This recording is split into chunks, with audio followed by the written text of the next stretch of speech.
हरे कृष्णा, राधे राधे। किसी ने क्या खूब कहा है, मत करो एतबार इस झूठी दुनिया का, वक्त पड़ने पर ये काम ना आएगी। एक बार आजमा कोई देख लो मेरे बाके बिहारी को भक्तों, मुसीबत पड़ते ही सर पर मोर छड़ी लहराएगी। बोलिए वृंदावन बिहारी लाल की जय। तो दोस्तों, आज मैं आप लोगों को फिर से एक सत्य घटना बताने जा रही हूँ, जो कि ज़्यादा पुरानी नहीं है, लगभग आज से 8 साल पुरानी लगा लीजिए। विश्वास करना थोड़ा सा मुश्किल होता है, लेकिन जिस व्यक्ति के साथ ये घटना हुई है, आज भी बताते हुए उनकी आंखें नम हो जाती हैं। कुछ लोग कहते हैं कि कलयुग में चमत्कार नहीं होते, लेकिन यूं कहिए कि अभी तक हम अपने बांके बिहारी की नज़रों में आए नहीं हैं कि हमारे साथ वो चमत्कार करे, कोई लीला करे।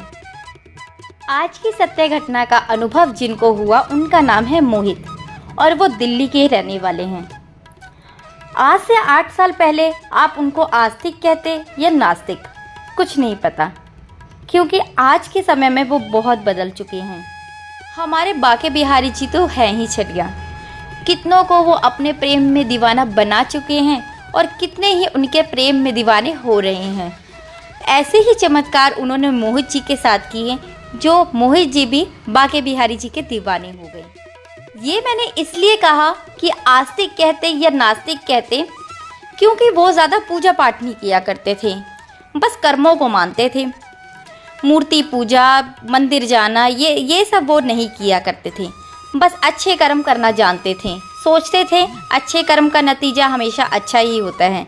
बस यही सोचकर हमेशा अच्छे कर्म किया करते थे। प्रभु को मानते थे, लेकिन उस तरह से नहीं कि उनकी पूजा पाठ करें, रोज़ मंदिर जाएं, चढ़ावा चढ़ाएं। शादी को अभी 2 ही साल हुए थे कि उनके घर एक सुंदर सी कन्या ने जन्म लिया। उनके दोस्त ने कहा कि चलो मोहित, वृंदावन जा रहा हूँ, तुम भी साथ चलो। तो मोहित जी भी उनके साथ वृंदावन चले गए। 5 बजे सुबह दिल्ली से निकले, 12-1 बजे अपने घर वापस आ भी गए दर्शन करके। बिल्कुल खुले अच्छे दर्शन हो गए उनको। वृंदावन से आने के बाद कुछ समय उनका बहुत ही आनंद से खुशी खुशी बीता, लेकिन कहते हैं ना, बुरा समय कभी भी आवाज़ लगाकर नहीं आता। तो ऐसा ही कुछ उनके साथ हुआ। वे अपने स्कूटर पर धौला कुआं से करोल बाग की तरफ जा रहे थे। धौला कुआं से एक रास्ता अंदर की तरफ जाता है, जो कि काफ़ी सुनसान है। वे उस रास्ते से जा रहे थे। इतने ही एक ट्रक वाले ने उनको टक्कर मार दी। संभलने की बहुत कोशिश की, लेकिन संभल नहीं पाए। जाकर झाड़ियों के बीच जाकर गिर गए और बुरी तरह से चोट लग गई।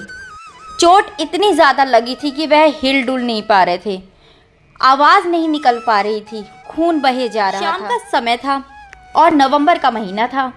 ठंड बढ़ती ही जा रही थी। वो रास्ता इतना सुनसान है कि दिन में भी कोई जाते वहाँ से डरता है, और ये तो रात का समय था, किसी के आने की उम्मीद भी नहीं थी। उन्हें तो अपना अंतिम समय अब निकट ही लग रहा था। आसपास से कुछ लोग गए, लेकिन शायद उन्होंने झाड़ियों में से देखा नहीं, या कह लीजिए कि कोई मदद नहीं करना चाहता था। कुछ भी हो सकता है, क्योंकि कलयुग है भाई, कौन किसी की मुसीबत में पड़ना चाहता है। उन्होंने बिल्कुल आस छोड़ दी कि अब उनका मरना निश्चित है, और आंखें बंद करके सिर्फ वृंदावन बिहारी लाल की उस छवि को निहार रहे थे। बस उसका ही सिमरन कर रहे थे, उसी को देख रहे थे। और मस्तिष्क में उनके परिवार की भी बातें चल रही थी। बच्ची छोटी है, नई नई शादी भी हुई है, माता पिता का मेरे बगैर क्या होगा। लेकिन कर भी क्या सकते थे, बस प्रभु की छवि को याद करके रोए जा रहे थे, और उनसे बस एक ही प्रार्थना कर रहे थे कि मेरे बाद मेरे परिवार वालों का ख्याल रखना, मेरे बाद मेरे परिवार वालों की देख रेख करना, उनका मेरे अलावा इस दुनिया में कोई नहीं है। तभी वहाँ पे एक ठेले वाला आया, झाड़ियों में से उनको देखा, पास गया, गोद में उठाया, गमछे से उस घाव को बांधा जहाँ से खून बह रहा था, और अपने ठेले में बिठाकर हॉस्पिटल ले गया। मोहित ने सिस्टर को अपने घर का फ़ोन नंबर दिया। फ़ोन कर उनके घर वालों को भी हॉस्पिटल में बुला लिया गया। तुरंत ही परिवार वाले हॉस्पिटल पहुंचे तो डॉक्टर ने बताया कि मोहित जी अब खतरे से बाहर हैं, लेकिन पैर और हाथ में बुरी तरह से फ्रैक्चर है, जिसको ठीक होने में काफ़ी टाइम भी लग जाएगा। लेकिन मोहित अपने बेटे को जिंदा पाकर ठीक पाकर माँ बाप इतने में ही संतुष्ट थे कि चलो कोई बात नहीं, टाइम लगेगा लेकिन हमारा बेटा तो बच गया। वह उस ठेले वाले का भी बहुत ही आभार व्यक्त कर रहे थे, बार बार उसको धन्यवाद कर रहे थे कि उनकी वजह से उनका एकलौता घर का चिराग बुझते बुझते बच गया। ठेले वाला थोड़ा गरीब मालूम हो रहा था, फटे कपड़े, खून से लिबड़े हुए थे कपड़े, लेकिन मुख पे एक अजीब सा तेज था। मोहित के पिताजी ने उनका बहुत बहुत धन्यवाद किया, पूरे परिवार ने उनका धन्यवाद किया। मोहित के पिताजी ने उनको कुछ पैसे देने चाहे, लेकिन उस ठेले वाले ने पैसे लेने से बिल्कुल मना कर दिया। मोहित के पिताजी ने उन्हें कहा कि तुम हमारी कंपनी में काम कर लो, लेकिन ठेले वाले ने कहा कि मैं तो वृंदावन का हूँ, ग्वाला हूँ, यहाँ तो किसी दोस्त के पास आया था, उसी का ये ठेला है।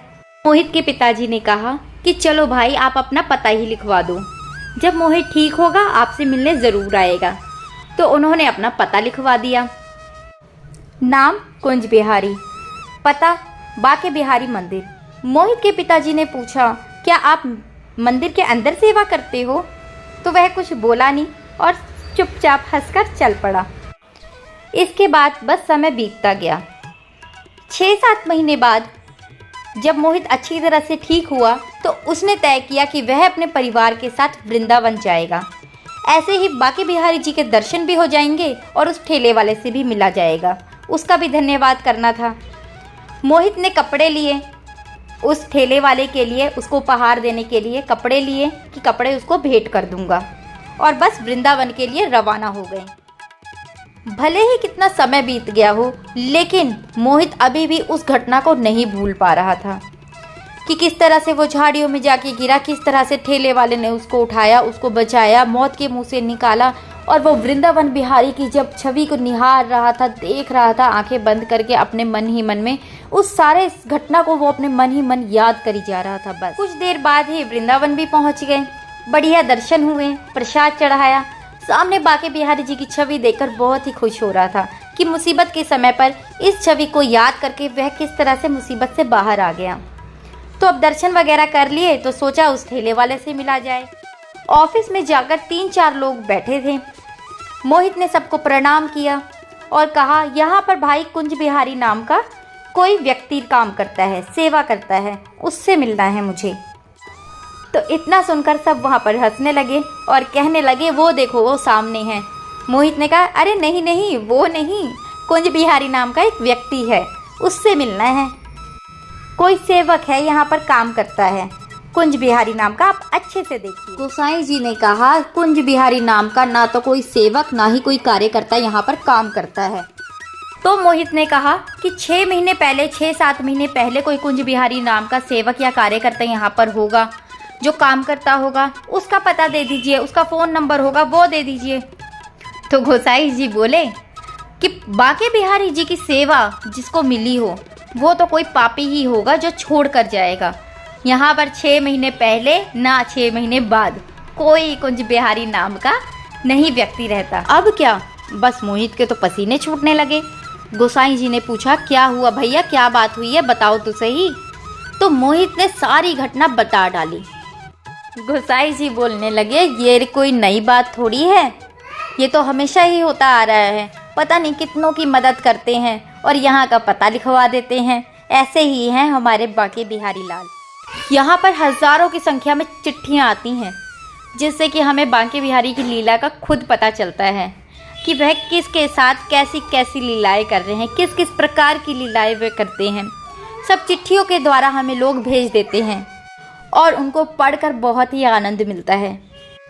मंदिर के ऑफिस से बाहर आकर मोहित ने अपनी पूरी घटना जो भी अंदर ऑफिस में हुई ना, अपने परिवार वालों को बताई। सबकी शरीर में जिस तरह से जैसे कोई करंट लग रहा हो, मतलब सोच भी नहीं सकते वो लोग कि ये सब भी हुआ होगा। वो दिन, बस वो दिन था कि मोहित की ज़िंदगी में सब कुछ बदल गया। वो दिन है और आज का दिन है दोस्तों। मोहित हर महीने वृंदावन जाता है बाके बिहारी जी के दर्शन के लिए। मोहित के हृदय में बिहारी जी की भक्ति की ऐसी लौ जगी है ना कि बड़े से बड़े आंधी तूफान भी उसको नहीं बुझा पाती। वहीं 1 महीने में वृंदावन जाना है तो मतलब जाना है, निश्चित है। बोलिए वृंदावन बिहारी लाल की जय, मोर मुकुट बंसी वाले की जय, हमारे श्यामा श्याम की जय। तो आज की ये घटना आपको कैसी लगी? भक्ति में यदि आंखें नम हुई हो, हृदय में थोड़ा कंपन हुआ हो, तो इस वीडियो को लाइक, शेयर एंड सब्सक्राइब तो ज़रूर कीजिएगा। तो मिलते हैं नेक्स्ट वीडियो में। बोलिए बाके बिहारी लाल की जय।